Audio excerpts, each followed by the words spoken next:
keeping Amari does make sense for this team. If they're not going to they weren't going to get rid of Amari and Gallup. Then you'd be down to one receiver, really. They weren't going to do that.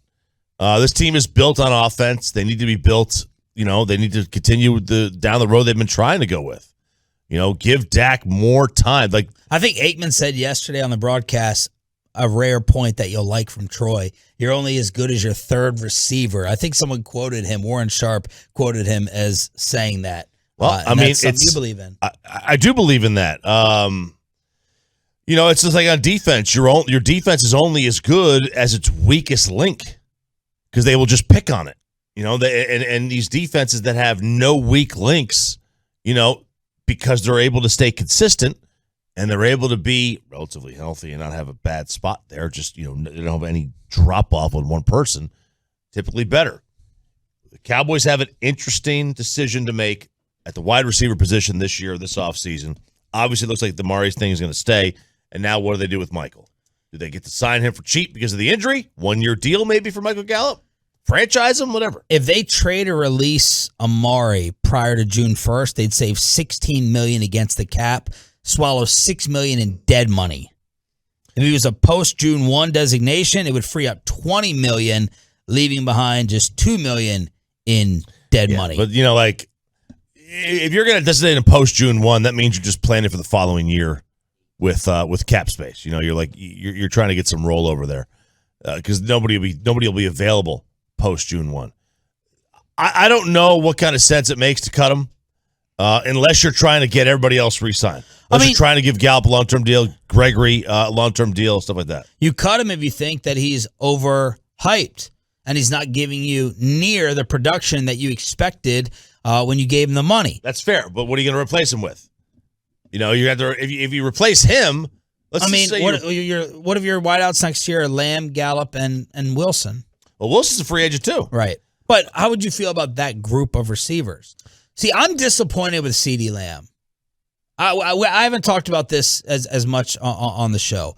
I think CeeDee Lamb, especially compared to Justin Jefferson. Well, he ain't Justin Jefferson. He ain't Justin Jefferson. And Jefferson is getting all the targets. But I still, I expected a little bit more from CeeDee Lamb. That was probably our draft guys. I probably got suckered by Kavanaugh and then loving the reaction on draft day. But, I want to see him elevate a little bit next year. But if it was Gallup, Lamb, and Wilson, how would you feel?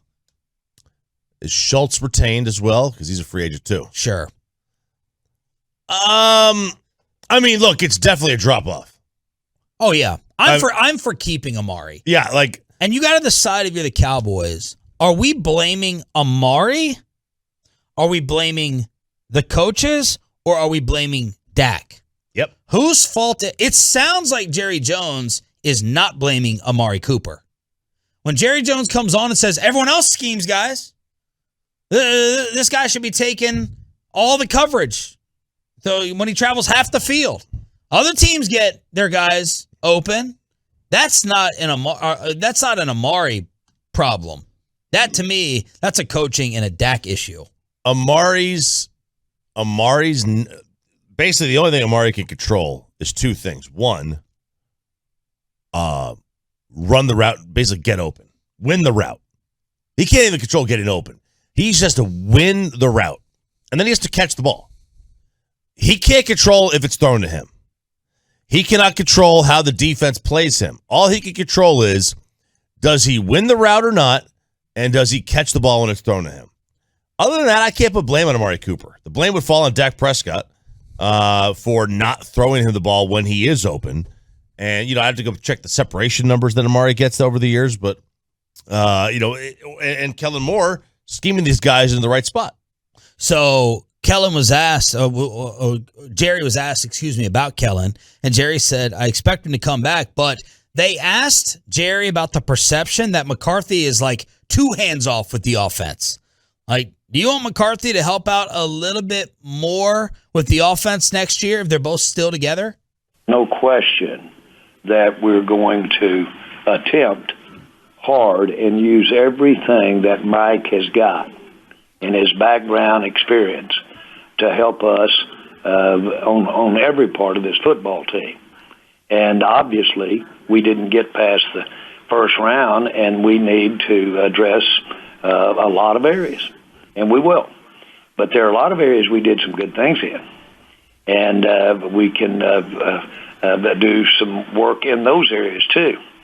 But Mike's a football coach, and he's got really one of the greatest career records you can look at. And working with him is great. And he's intense, and we've got a big job. And so, to answer your question, heck yeah, he'll be involved in the minutia, or he'll be involved in every way we can to improve any part of our team.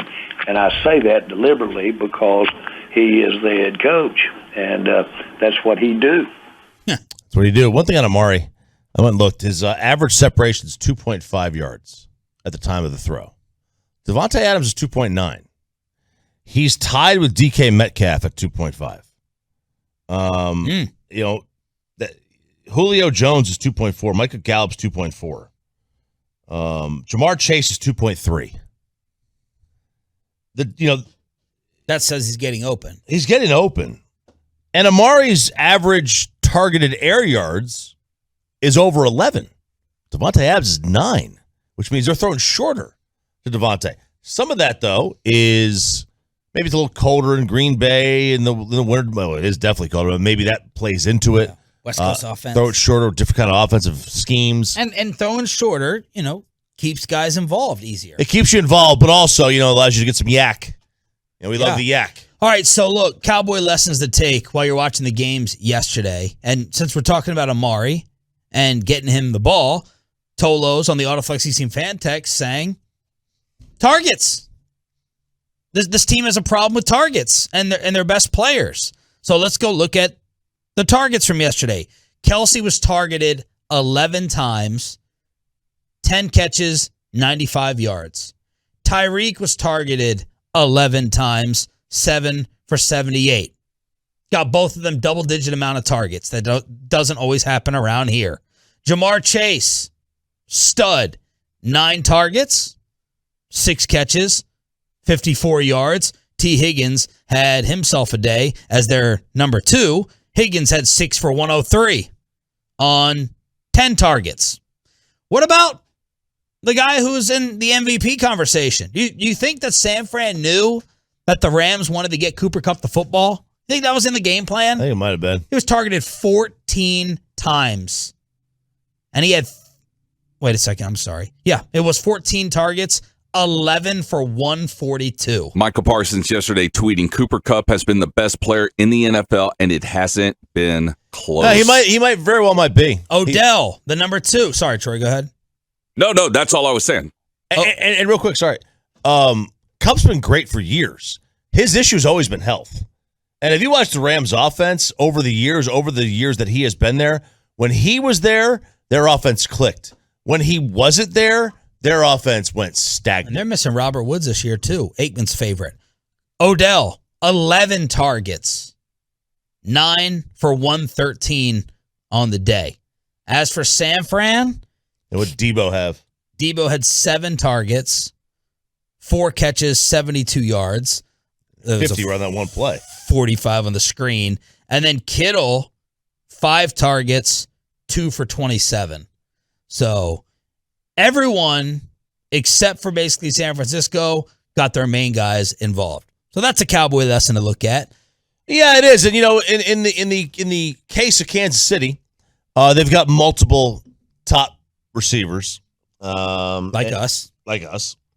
I don't know. I mean, T. Higgins is very, very good. I don't know that you put him on the same level, but, let's just call it like that. And they got both those guys, multiple big targeted type games. Obviously, the Rams, when they had OBJ and Cooper Kupp getting 25 targets between the two. And then there's Kyle Shanahan, the genius, who can't get also his quarterbacks can't get the guys the ball either. Yeah, that's a problem. Like they did throw it 30 times. That's a lot.